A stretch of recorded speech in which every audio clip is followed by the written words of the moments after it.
अमृत की प्राप्ति। मनुष्य की सबसे प्रिय वस्तु उसका जीवन है। जब जीवन नष्ट होने की घड़ी आती है तो वह उसके बदले में बड़ी से बड़ी वस्तु देने के लिए तैयार हो जाता है, चाहे कोई कैसी भी दीनहीन दशा में क्यों न हो। परंतु यदि मृत्यु का भय उसके सामने उपस्थित हो तो वह उससे बचने का उपाय करता है। कहते हैं कि लकड़हारा जंगल में लकड़ियां इकट्ठा कर रहा था। उसके सिर में फोड़े थे, शरीर बीमार था, गट्ठा भारी था। इतनी लकड़ियां उसे दूर के गांव में सिर पर रखकर बेचने के लिए ले जानी थी। बिना इसके गुजारा नहीं था। जब लकड़हारा गट्ठा बांध चुका तो उसने एक लंबी सांस ली और कहा, अच्छा होता कि इस दुख के बजाय मुझे मौत आ जाती। लकड़हारे का इतना कहना था कि चट से मौत उसके सामने आकर खड़ी हो गई और कहने लगी, कहो भाई, तुमने मुझे क्यों बुलाया है? जो कहो सो तुम्हारा काम करने के लिए तैयार हूँ। मृत्यु को देखकर लकड़हारे के होश उड़ गए। उसने गिड़गिड़ाकर कहा, देवी जी, आपका आह्वान मैंने इसलिए किया है कि लकड़ियों का गट्ठा भारी है, यहाँ उठाने वाला कोई नहीं, इसलिए आप यह कृपा करें कि इस गट्ठे को उठाने में मुझे सहारा लगा दे, जिससे इसे सिर पर रखकर अपने गांव को चला जाऊं। मृत्यु ने उसका गट्ठा उठवा दिया और मन ही मन मुस्कुराती हुई अंतर ध्यान हो गई। यह कथा एक महान सत्य पर थोड़ा सा प्रकाश डालती है। हर आदमी अपने जीवन से इतना प्यार करता है जितना और किसी वस्तु से नहीं करता। इसलिए मनुष्य अतीत काल से यह इच्छा करता चला आया है कि मैं अधिक दिन जीऊं, मृत्यु से बचा रहूं, अमर जीवन का उपभोग करूं। इस इच्छा ने उससे एक ऐसे पदार्थ की कल्पना कराई है जिसे पीने से अमरता प्राप्त होती है।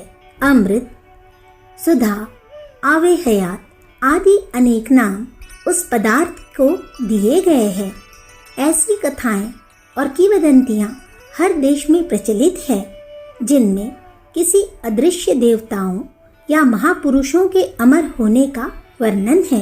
परंतु प्रत्यक्षतः प्रामाणिक रूप से भी अभी तक एक भी ऐसा जीव कहीं भी नहीं देखा गया है जो अमर हो। इस संसार की रचना ऐसे परमाणुओं से हुई है जो हर घड़ी चलते, गति करते और परिवर्तित होते हैं। विनाश और विकास, यह दोनों इसी प्रकार आपस में संबंधित है जैसे रात और दिन। यदि मृत्यु न हो तो नया जीवन भी न होगा। अमरता का अर्थ है गतिहीनता। गति का नाम ही जीवन है। यह जीवन यदि अचल हो जाए तभी उसका नष्ट न होना संभव है। जो वस्तु चलेगी वह घिसेगी, बिगड़ेगी और नष्ट होगी, यही अवश्यंभावी है। इसलिए जिस रूप में मनुष्य जीवन आज है उससे कोई अमर नहीं हो सकता। राम, कृष्ण, ईसा, बुद्ध, मोहम्मद आदि अनेक योगी, अवतार, देवदूत इस पृथ्वी पर हुए हैं, परंतु कोई एक भी अमर न हो सका। अंततः सबको मृत्यु की शरण लेनी पड़ी। अति प्राचीन काल के मनुष्य अमरता की इच्छा कर रहा है। कल्पनाओं, कथाओं की रचना उसने इस दिशा में बहुत कुछ की है, परंतु अभी तक न तो कोई अमर हो सका है और न किसी को अमृत मिला है। तो क्या अमृत नामक कोई पदार्थ इस संसार में नहीं है? हमारा कहना है कि है और अवश्य है। अत्यंत उग्र आध्यात्म साधनाओं द्वारा हमारे पूजनीय ऋषियों ने उस अमृत की खोज की है, ढूंढा है और ढूंढकर हमारे सामने उपस्थित कर दिया है। इसे सब कोई सरलतापूर्वक प्राप्त कर सकते हैं और यह प्रत्यक्ष अनुभव करा सकता है कि मैं अमर हूँ। अमर होने पर जो संतोष, शांति, प्रसन्नता और साहस प्राप्त होने को था, वह सब का सब इस ऋषि कल्प अमृत द्वारा प्राप्त हो सकता है। इसका दूसरा नाम है ब्रह्म ज्ञान। ब्रह्म विद्या वह मानसिक शिक्षा है जो शरीर की सीमा से उठाकर मनुष्य को आत्मभाव में ले जाती है, नश्वरता की सीमा से उठाकर अमरता की भूमिका में जागृत करती है। ब्रह्म विद्या यह सिखाती है कि मनुष्य शरीर नहीं वरन आत्मा है। शरीर के साथ उसकी मृत्यु नहीं होती, पीछे भी वह अनंत काल तक जीवित रहता है। गीता ब्रह्म विद्या का महाग्रंथ है। उसमें मानव वाणी से कहा गया है कि तुम ऐसा विश्वास करो कि मैं आत्मा हूँ, अमर हूँ, अविनाशी हूँ। शरीर मरने से मेरी मृत्यु नहीं होती। देह एक प्रकार का कपड़ा है जिसे समय समय पर बदलने की आवश्यकता होती है। जैसे कपड़े को बदलने में दुख शोक नहीं किया जाता, वैसे ही शरीर बदलने में भी नहीं होना चाहिए।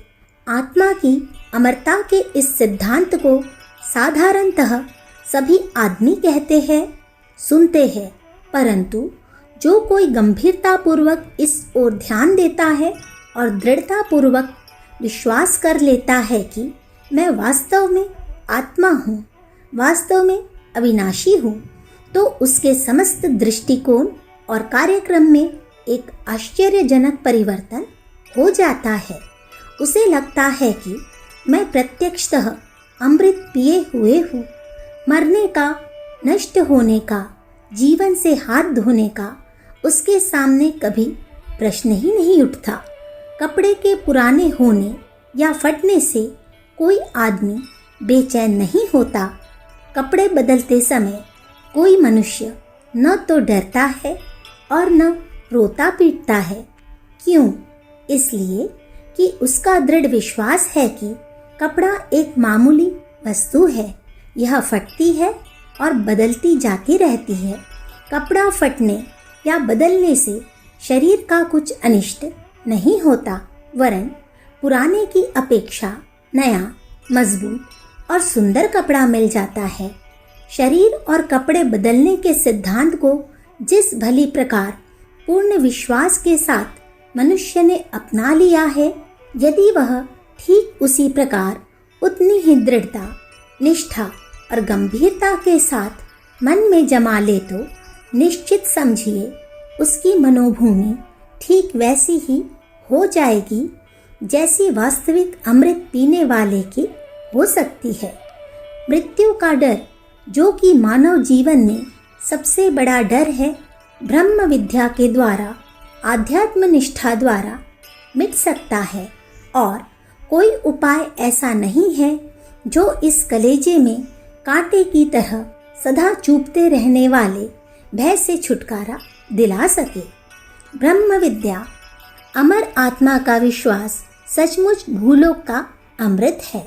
इसे पान करने के उपरांत मनुष्य की दिव्य दृष्टि खुलती है। वह कल्पना करता है कि मैं अतीत काल से, सृष्टि के आरंभ से एक अविचल जीवन जीता चला आ रहा हूँ। अब तक लाखों करोड़ों शरीर बदल चुका हूँ। पशु, पक्षी, कीड़े मकोड़े, जलचर, थलचर, नभचरों के लाखों मृत शरीर की कल्पना करता है और अंतर्दृष्टि से देखता है कि ये इतने शरीर समूह मेरे द्वारा पिछले जन्मों में काम में लाए एवं त्यागे जा चुके हैं। उसकी कल्पना भविष्य की ओर भी दौड़ती है। अनेक नवीन, सुंदर, ताजे, शक्ति संपन्न शरीर सुसज्जित रूप से सुरक्षित रखे हुए उसे दिखाई पड़ते हैं, जो निकट भविष्य में उसे पहनने हैं।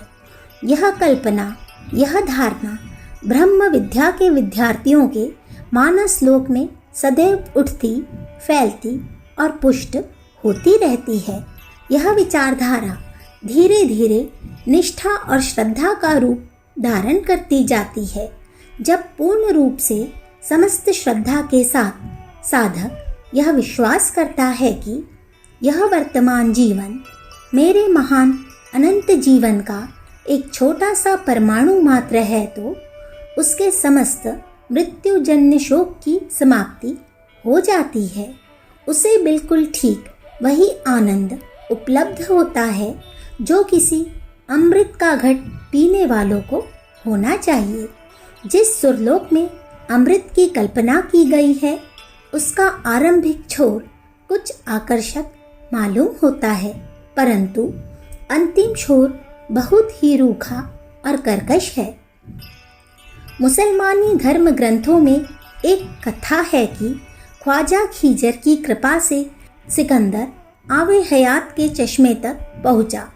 सिकंदर उस अमृत को पीने को ही था कि पास में बैठे हुए एक कौवे ने चिल्लाकर कहा, ऐ बदनसीब, खुदा के लिए इस पानी को न पीना। सिकंदर ने हैरान होकर पूछा, क्यों? कौवे ने उत्तर दिया, मैंने एक बार बदनसीबी से इस पानी की एक बूंद पी ली। अब मैं बूढ़ा और कमज़ोर हूँ। साथी संगी सब मर गए, पर मैं अकेला उनकी याद करता हुआ रात दिन बैठा बैठा रोया करता हूँ। अकेले भटकता हूँ। नए पैदा होने वाले बच्चों के उल्लास को देख देख कर मन मसोस कर रह जाता हूँ। जीने से मेरा दिल भर गया है, पर प्राण नहीं निकलते। सो ए बादशाह, अगर तुम भी इस पानी को पी लोगे तो तुम्हारा भी यही हाल होगा। सिकंदर कुछ देर स्तब्ध खड़ा हुआ कौवे की बात पर गौर करता रहा और आवे हयात को बिना पिए ही उल्टे पांव वापस लौट आया। यदि मनुष्य शरीर से अमर हो भी जाए तो यह बात उसके लिए अनंत दुख का कारण ही बनेगी। वह अमरता जो मनुष्य को संतोष और शांति प्रदान करने की क्षमता रखती है, आध्यात्मिक अमरता ही है। ब्रह्म ज्ञान का अमृत ऐसा अनुपम है जिसके आगे देवताओं वाला अमृत अत्यंत तुच्छ है।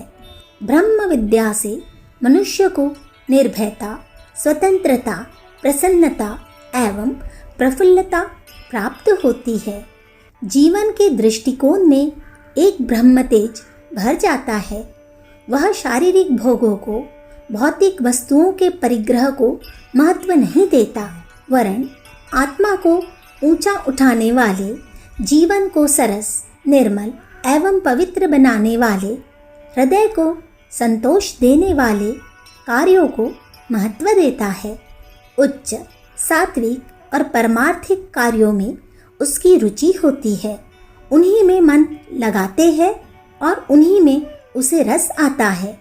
ऐसे शुभ विचार और शुभ कर्म करने वाले मनुष्य को इसी जीवन में स्वर्ग है, क्योंकि उसकी हर एक क्रिया स्वर्गीय होती है।